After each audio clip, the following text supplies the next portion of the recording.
Hello everyone, welcome to my channel. This is Rinku. आज जो मैं आपके साथ डिस्कस करने वाली हूँ, जिसपे मैं ऐसा बोल सकती हूँ, जो ट्रांसलेटर होते हैं तो उनके कुछ बेसिक क्राइटेरिया होते हैं जो आपको पता होना बहुत ज़रूरी है अगर आप अप्लाई कर रहे हो एज अ ट्रांसलेटर किसी भी इंडस्ट्री में। तो फिर उससे ही रिलेटेड आज मैं 7 ऐसे बेसिक क्राइटेरिया बताने वाली हूँ जो ट्रांसलेटर के लिए बहुत ही इम्पोर्टेंट है।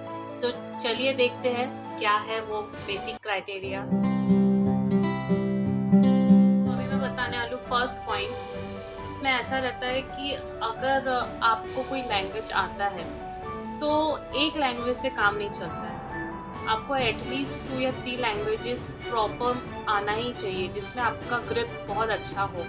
आई मीन उसमें आपका जो कमांड हो लैंग्वेज को लेके, ग्रामेटिकल चीज़ों को लेके, वो काफ़ी अच्छे से होना चाहिए। जैसे कि अगर मैं आपको बात करूँ कि किसी को इंग्लिश टू हिंदी ट्रांसलेट करना है तो उसे इंग्लिश भी बहुत अच्छे से आनी चाहिए एंड हिंदी बहुत अच्छे से आनी चाहिए, तब जाके वो एक लैंग्वेज को दूसरी लैंग्वेज में ट्रांसलेट कर सकते हैं। अब जैसे कि अब बात रहा कि आपको सिर्फ एक ही लैंग्वेज आता है अच्छे से, इंग्लिश, ठीक है, बट अगर जो दूसरा लैंग्वेज है जहाँ पर हिंदी आपको ठीक ठाक आता है, ठीक है, एंड इंग्लिश आपको बहुत अच्छे से आता है, बट आपको पता चल रहा है कि आपको हिंदी से इंग्लिश में ट्रांसलेट करना है, बट आपको हिंदी ही अगर प्रॉपर वे में समझ में नहीं आ रहा है तो आप उसको इंग्लिश में कैसे ट्रांसलेट करोगे।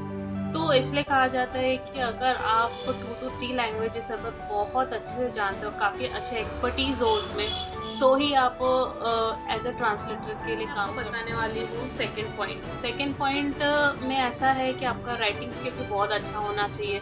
जैसे आप बोलते हैं ना कि आप अगर समझ सकते हो जितना अच्छे से, उतना अच्छे से आपको लिखने भी आना चाहिए, ठीक है। जैसे आप कोई फॉर्मल लेटर लिख रहे हो, कुछ लिख रहे हो, बट उसमें ऐसा रहता है कि वो लेटर लिखते टाइम भी उसके जो वर्ड्स रहते हैं वो आपको प्रॉपर समझने चाहिए, उसके जो अल्फ़ाबेट्स होते हैं वो आपको प्रॉपरली आने चाहिए, तब जाके आप उसे प्रॉपर वे में या फिर प्रॉपर वे में उसे ट्रांसलेट कर पाओगे। अब मैं आपके साथ शेयर करने वाली हूँ थर्ड में ऐसा है कि ना, जैसे कि आप लोगों को पता रहेगा कि हर एक लैंग्वेज का कोई ना कोई हिस्ट्री रहता है, एक कल्चर रहता है, ठीक है। वो लैंग्वेज कहाँ से आया है, कैसे फॉर्म हुआ है, ये आपको पता होना बहुत ज़रूरी है। क्योंकि जैसे हम बोलते हैं ना कि संस्कृत लैंग्वेज कहाँ से आया है, हाँ, तो इसका फॉर्मेशन कैसे हुआ है, उसका हिस्ट्री, इसका कल्चर, जो बैकग्राउंड रहता है वो आपको पता होना बहुत ज़रूरी है। कभी समझिए अगर कभी ऐसा हो जाता है कि कोई भी टर्मिनोलॉजी आपको कहीं पे भी यूज़ करना पड़ा, तो उसका जो फैक्टर है कहाँ से आया है वो आपको पता होना बहुत ज़रूरी है।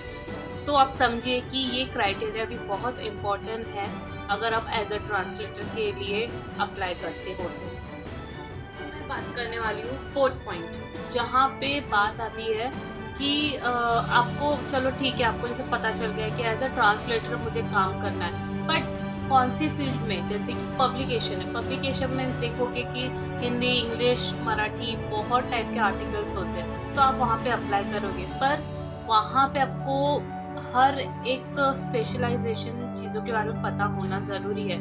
कि जैसे पब्लिकेशन आप जा रहे हो तो पब्लिकेशन के बारे में आपको पता होना बहुत ज़रूरी है। अगर वो फील्ड में आप अगर ज़्यादा जानकारी रखोगे तब जाके वहाँ पे आप काम कर सकोगे। यहाँ पे अगर मैं दूसरा भी एग्जांपल लूँ, जैसे कि कोई प्रोडक्ट है, ठीक है, अगर वो product out of the country भी सेल हो रहा है, तो आपको अगर वो प्रोडक्ट के बारे में ही नहीं पता रहेगा तो आप उसको सेल कैसे करोगे। तो इसलिए कहा जाता है कि कोई भी जगह पे आप एज अ ट्रांसलेटर काम कर रहे हो तो वहाँ का जो फॉर्म है या फिर वहाँ पे जो स्पेशलाइजेशन है, उस चीज़ के बारे में आपको पता होना बहुत ज़रूरी है। मैं बात करने वाली हूँ फिफ्थ क्राइटेरिया की, जहाँ पे ऐसा रहता है कि आपको ऑब्जर्वेशन बहुत अच्छा होना चाहिए। आपको कोई भी चीज़ को बहुत डिटेलिंग से जानना बहुत ज़रूरी रहता है। जैसे कि कोई लैंग्वेज है, ठीक है, उस लैंग्वेज को किस तरह से बोला जाता है, हाँ, वो कैसा साउंड करता है, ठीक है, तो फिर ये जो छोटी छोटी चीज़ें हैं तो वो आपको भी अच्छे से आना चाहिए।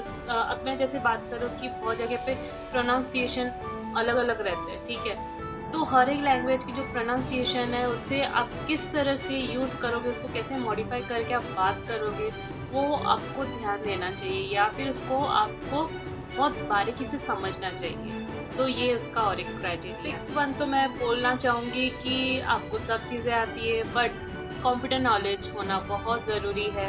ये ऐसा है कि आप करियर में कहीं पर भी काम करो, अगर आप में कंप्यूटर नॉलेज नहीं है, ठीक है, तो फिर आप कैसे काम कर सकोगे।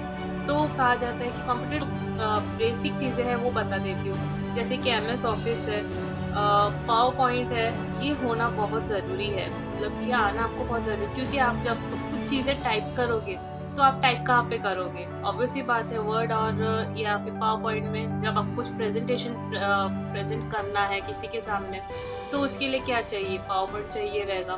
तो ये सब जो बेसिक स्किल्स है वो उसमें आने चाहिए। अब मैं बताने वाली हूँ 7th पॉइंट। बहुत लोगों को ऐसा रहता है कि उन्हें एज अ ट्रांसलेटर के लिए इंटरेस्ट रहता है कि हाँ, एज अ ट्रांसलेटर अगर हम काम कर सकें तो हमें बहुत अच्छा रहेगा। बट उन्हें ऐसा रहता है कि उन्हें लैंग्वेज का सिर्फ बेसिक ही पता है।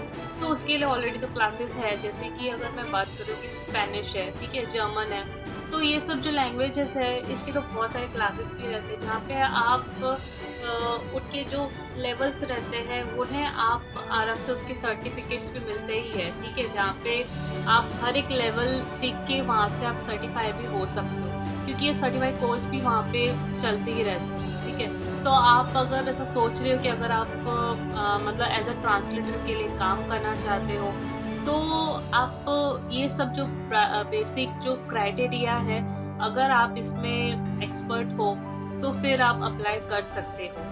एंड अगर इसी तरह से मेरा जो वीडियो है अगर आपको अच्छा लग रहा है तो आप सब्सक्राइब कीजिए एंड दूसरों को भी शेयर कीजिए। एंड ऐसे बहुत सारे फील्ड है जिनका जो क्राइटेरिया रहता है उसे मैं कवर अप करूँगी। एंड इसी तरह से अगर दूसरों को भी अगर हेल्प मिल रहा है इस वीडियो से, उन्हें मैं रिक्वेस्ट करूँगी एक लाइक तो आप कर ही सकते हो। तो इसी के ही बेसिस पे मैं ये भी बोलना चाहूँगी, अगर आपको कहीं पे ऐसा लगता है कि कुछ चीज़ आप मुझसे पूछना चाहते हो तो आप प्लीज़ कमेंट कर सकते हो। जहाँ पे अगर आपको कोई डाउट है, कुछ है, तो आप इसमें कमेंट कर सकते हो, जहाँ पे मैं शायद से क्लेरिफाई भी करूँगी कोई भी ऐसा डाउट मतलब इस वीडियो के थ्रू है तो थैंक यू सो मच। इसी तरह से आप मेरे साथ बने रहिएगा।